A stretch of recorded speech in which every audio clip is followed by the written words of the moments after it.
میرا نام سلمان رشید ہے اور میں ایک مسافر کی دنیا کی ایک نئی قسط کے ساتھ آج پھر آپ کے سامنے ہوں۔ ہم نے شروع میں ایک بات کی تھی کہ جہاں ہم تاریخ کی اور جغرافیہ کی بات کریں گے تو وہاں کچھ باتیں یہ جو ہم نے ایجاد کیے ہوئے ہیں نا، بہت ساری دیو مالائی داستانیں، اس بارے میں بھی ہوں گی۔ تو ایک جو داستان مجھے بہت پسند ہے وہ ہے کہ جی میری دادی 150 سال کی ہو کے مری، میرا دادا 180 سال کا ہو کے مرا۔ 2008 نومبر میں رحیم یار خان گیا، وہاں میرا دوست راحیل صدیقی، اس زمانے میں کیا کہتے تھے، district coordination officer, D C کی جگہ پہ راحیل وہاں پہ ڈی سی تھا۔ تو راحیل نے ایک صحافی کو بلا کے کہا کہ یار ان کو فلاں فلاں جگہوں کی کرا دینا زیارت۔ تو صحافی مجھے کہنے لگا کہ جی سر جی اتھے ایک بابا ہے جڑا 125 سال دا ہے۔ تو میں نے اسے کہا کہ بھائی یہ سب فضول کی باتیں ہیں، اتنی عمریں نہیں ہوتی ہیں۔ تو کہنے لگا نہیں جی نہیں، یہ دیکھیں آرٹیکل، اخبار، اس نے اپنے بریف کیس میں سے اخبار نکالا اور وہ آرٹیکل دکھایا جو کہ مئی 2008 یعنی میرے پہنچنے سے کچھ 6-7 مہینے پہلے لکھا گیا۔ تو میں نے کہا یہ کس سورما نے لکھا ہے؟ کہتا جی میں نے لکھا ہے۔ اور میں نے کہا تو تجھے کیسے پتا چلا کہ وہ 125 سال کا؟ کہتا جی بابا آپ کہندا ہے۔ تو میں نے کہا اور؟ کہتا وہ لگدا بھی 125 سال دا ہے۔ میں کہا اچھا۔ میں نے کہا چل مجھے لے کے چل، میں تجھے ثابت کرتا ہوں کہ وہ 70-80 سال سے زیادہ کا نہیں ہوگا۔ خیر جی وہ ہم اللہ آباد ایک گاؤں ہے ادھر چلے گئے، وہاں کہیں ساتھ میں ہی باہر کسی موضع میں وہ رہتا تھا، چرپائی پہ بیٹھا ہوا تھا۔ تو میں گئے، اسلام دعا ہوئی، میں کہا بابے ہو کتنی عمر ہے تہاڈی؟ 45۔ میں کہا میں تہاڈے کولوں ویلا نہیں پوچھ رہا اس ویلے، میں تہاڈی عمر پوچھ رہا۔ او 45۔ میں کہا پھر وہی 45۔ او 145۔ میں نے صحافی کی طرف دیکھا، میں نے کہا سالے 7 مہینے کے اندر اندر یہ بابا 125 سے 145 سال کا ہو گیا۔ اچھا وہ صحافی بھی تھوڑا سا سٹ پٹایا۔ تو اب ایسے طے کرنا تھا کہ کسی کو غلط فہمی نہ رہے۔ بابے کے 3-4 بیٹے بھی آ گئے اور سب ہٹے کٹے جوان۔ تو میں نے کہا بابا جی پیچھے آپ لوگ بڑے ذمہ دار کھاتے پیتے تھے؟ اس نے کہا نہیں ہم تو بہت غریب لوگ تھے۔ میں نے کہا کتنے کے غریب تھے؟ کہتا جی ایک آدھی بکری تھی، بس اپنا جا کے یہ ہاری تھے ہم جو کہ بڑے لوگوں کے، اور کیا یہاں کھیتی باڑی تو تھی نہیں۔ اب آپ کو یاد رہے کہ رحیم یار خان کے اس علاقے میں نہریں 1940 کے قریب پہنچی، جب پنجند بن گیا اور وہ نہروں کی کھدائی ودائی ہوئی، تو وہ یہ وقت تقریباً 1938 سے لے کے 1940 کے درمیان کا ہے۔ تو اگر بابا 144 سال کا ہے تو اسے سارا ہو۔ کہتا نہیں، میں نے کہا نہریں تھیں؟ کہتا ہاں نہریں تو تھیں، تو لیکن زمین آہستہ آہستہ آباد ہو رہی تھی، تو ہمیں تو کھانے کو کچھ نہیں ملتا تھا۔ میں نے کہا کیا کنک کی روٹی کبھی کھائی تھی؟ کہتا کنک کی روٹی تو ہمارے لیے ایسے تھا جیسے جنت کا کوئی میوہ ہے، ہم تو باجرہ کبھی تھوڑا سا مل جاتا تھا، جوار کو تھوڑا سا بکری کا دودھ پی لیا بس، اور دن میں 2 وقت ہم لوگ روٹی کھایا کرتے تھے۔ تو میں نے کہا کہ اچھا اب آپ یہ بتائیے کہ آپ کی کتنی اولاد ہے؟ تو کہنے لگا یہ میرے بیٹے ہیں۔ میں نے کہا ان کے علاوہ بیٹیاں بھی ہیں کہ ہاں؟ میں نے کہا سب سے بڑا ان میں سے کون ہے؟ تو وہ وہیں بیٹھا ہوا تھا کہ یہ سب سے بڑا ہے۔ تو میں نے اس سے پوچھا کہ بھائی تو کیا کرتا ہے؟ وہ وابڈا میں شاید ملازم تھا کوئی، تو یا تو اس سال اس نے ریٹائر ہونا تھا یا ریٹائر ہو چکا تھا، کوئی ایسا ہی تھا 2008 میں، یعنی 2008 میں وہ 60 سال کا ہو چکا تھا کہ وہ سرکاری سروس سے ریٹائر ہو گیا تھا۔ تو میں نے بابے کو کہا، میں نے کہا بابے ہو یہ 60 سال کا ہے، آپ 144 سال کے ہیں، تو یہ جو بیچ کے 80-90 سال ہیں اس دوران آپ کیا کرتے رہے کہ آپ نے بیٹا جو ہے وہ کہیں اتنی عمر میں جا کے پیدا کیا؟ اچھا یہ کسی نے بھی نہیں کبھی سوچا تھا، وہ بیٹے نے بھی نہیں سوچا تھا۔ تو اب سٹ پٹا تو سارے گئے، وہ صحافی سب سے زیادہ سٹ پٹایا۔ تو میں نے اسے کہا کہ بھائی یہ آپ کی جو کتنے سال آپ نے ہمیں پہلے اس نے یہ بھی تعین کرا دیا تھا کہ وہ 17-18 سال کا تھا جب اس کی شادی ہو گئی تھی. تو میں نے کہا آپ 17-18 سال کے تھے, یہ 60 سال کا, آپ کی عمر 78 نہیں تو 80 سال بنتی ہوگی. تو بیٹا ناراض ہو گیا ایک دم, کہتا نہیں یہ تمہیں کچھ پتہ نہیں ہے, شہر سے آ جاتے ہو تم, یہ وہ فلانا ڈھمکانا, ہمارے باپ یہ پرانے زمانے میں خوراکیں کھاتے تھے. میں نے کہا وہ کیا خوراکیں کھاتے تھے؟ ابھی تو بابا کہہ رہا ہے کہ ہمیں تو کبھی 2 وقت کی روٹی مشکل سے ملتی تھی, اور کنک تو ہم نے کبھی دیکھی ہی نہیں تھی. کچھ کھانے سوکھی مرچوں کے ساتھ باجرے کی روٹی کھاتے تھے, یہ تو خوراک ملتی تھی, تو تم خوراکوں کی بات کر رہے ہو. تو 2008 سے لے کے اب 2021 تک اس نے تقریباً 900 سال کا ہو چکے ہونا تھا. اسی طرح ہنزا کے بارے میں کسی بیوقوف انگریز نے کسی زمانے میں ایک الاپ دیا کہ جناب یہاں بڑی بڑی لمبی عمریں ہوتی ہیں کیونکہ خوبانی کے تیل میں یہ کھانا پکاتے ہیں, خوبانی کھاتے ہیں, بڑی اچھی چیزیں کھاتے ہیں, تو یہاں بڑی بڑی لمبی عمریں ہوتی ہیں. تو وہاں بھی یہ ایک میں نے عام سنا تھا. میری دادی 150 سال کی ہو کے مری. تو وہاں ایک اسی طرح کی ایک بحث ہو گئی, اس میں بہت سارے انگریز بھی بیٹھے ہوئے تھے. تو بحث انگریزی میں ہو رہی تھی ایک لوکل بندے کے ساتھ جو کہنے لگا کہ جی میری دادی 150 سال کی ہو کے مری تھی, اور ابھی کو 2-3 سال پہلے. تو میں نے کہا بھائی جان وہ وہاں پہ پھر میں نے وہی حساب کیا, وہی اس کے والد, اتفاق سے والد بھی آ گئے اس کے وہاں پہ, اور وہ تقریباً میری عمر کے تھے اس وقت, یعنی 50 کے لگ بھگ ہوں گے. تو جب میں نے کہا نا کہ بھائی آپ کی دادی 150 سال کی ہو کے ابھی پچھلے سال فوت ہوئی ہیں, تو اس کا مطلب ہے کہ 100 سال کی عمر میں آپ کے والد صاحب کو انہوں نے پیدا کیا تھا. تو یہ تو کوئی ببلکل کہانی, کو بائبل سے نکلی ہوئی کہانی مجھے لگتی ہے.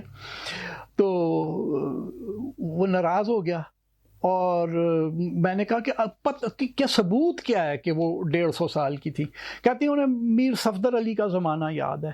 اب میر صفدر علی ہنزا کا بادشاہ تھا جس کو 1891 میں انگریزوں نے ہنزا پہ حملہ کر کے وہاں سے نکال دیا, اور وہ اپنے خاندان سمیت کاشغر, چین کے صوبہ زنجانگ میں کاشغر چلا گیا, اور وہیں بیچارہ بعد میں قسمہ پرسی کے عالم میں فوت ہوا 1930 کے لگ بھگ. تو میں تب اس زمانے میں جو کتاب لکھ رہا تھا تو اس کے لیے مجھے سکندر کے اوپر, الیگزینڈر کے اوپر کافی ساری ریسرچ کرنی پڑی تھی. تو میں نے اس نوجوان کو کہا تمہاری دادی کو میر صفدر علی کا زمانہ یاد تھا تو وہ 150 سال کی ہو گئی, مجھے الیگزینڈر کا زمانہ بڑی اچھی طرح سے یاد ہے, تو اس کا مطلب ہے میں 2200-2300 سال پرانا ہوں. اس کے اوپر سارے بہت زور کا ہنسے, اور وہ بندہ بیچارہ بہت شرمندہ سا بھی ہوا. لیکن سوچنا منع ہے, اس نے بھی پھر بھی نہیں سوچا ہوگا کہ یار واقعی میری دادی 100 سال کے بعد اپنا پہلا بچہ پیدا کر رہی تھی. اب آپ کو میں یہ بتاؤں, باقی تو کہیں ریسرچ ہوئی نہیں, لیکن international union for the conservation of nature IUCN جن کا دفتر کراچی میں, انہوں نے 1991-92 میں ایک ریسرچ کرائی تھی, اور وہ میری کتابوں میں وہ کتاب پڑھی بھی ہوئی ہے وہاں پہ. اس سے ہمیں پتہ جو وہ چونکہ سوشولوجیکل ریسرچ تھی اس معاشرے کے بارے میں, تو اس میں لوگوں نے بتایا, بوڑھوں نے خاص طور پہ, کہ جی ہمارے یہاں تو یہ رواج تھا کہ لڑکی 13-14 سال کی ہوتی تھی تو شادی ہو جاتی تھی, اور لڑکا 17-18 سال کا ہوتا تھا تو دونوں بیاہ ہو جاتے تھے. اچھا اب اگر آپ یہ دیکھیں کہ 15 سال کی بچی ہے, اس کی شادی ہوئی, 15 سال کی ہم لیتے ہیں, اس کی شادی ہوئی تو وہ 16-17 سال کی عمر میں ماں بنی. اب جب اس کی بیٹی 15 سال کی ہوگی تو یہ عورت 30-32 سال کی ہوگی, اور یہ اگلے سال نانی بن جائے گی. اور اسی پروگریشن سے اگر آپ آگے چلتے جائیں تو اگر کسی نے 150 سال کا ہو کے مرنا ہے تو اس کے پیچھے تو ایک لائن لگی ہونی چاہیے ہے, چھکڑ پوتے, لکڑ پوتے, دھکڑ پوتے, پتہ نہیں وہ 12-13 پشتیں پیچھے زندہ ہونی چاہیے. لیکن ہر کسی کی دادی ہی 150 سال کی ہو کے مرتی تھی. لیکن سوچنا منع ہے نا. جو بہت دلچسپ ہوئی ایسے, خیر میرے پاس تو بہت سارے واقعات ہیں آپ کو سنانے کو, لیکن ابھی مارچ 2021 کے اندر میں رحیم یار خان دوبارہ گیا, اور وہاں جمال الدین والی کے پاس میں کچھ محکمہ آبپاشی کے لیے، محکمہ نہر کے لیے کچھ ریسرچ کر رہا تھا، تو میں پوچھنا چاہتا تھا کہ جب وہی پنجند سے نکلنے والی نہریں بنی تو کیا حال ہے، تو کیا حال ہوا یہاں پہ. تو میں نے کہا کہ جی مجھے جو بوڑھے سے بوڑھے لوگ ہیں نا، آپ ان سے ملا دیجئے، میں ان کی کہانی جان لوں.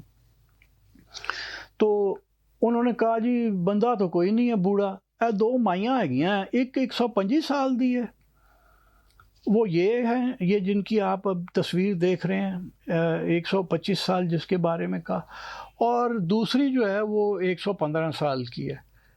تو اور وہ یہ ہیں، بلکہ عجیب سی بات ہے کہ 125 سال والی ذرا زیادہ جوان لگتی ہیں، اور 115 سال والی کو تو اٹھا کے لے کے آئے تھے، اور اتنی چھوٹی سی تھی.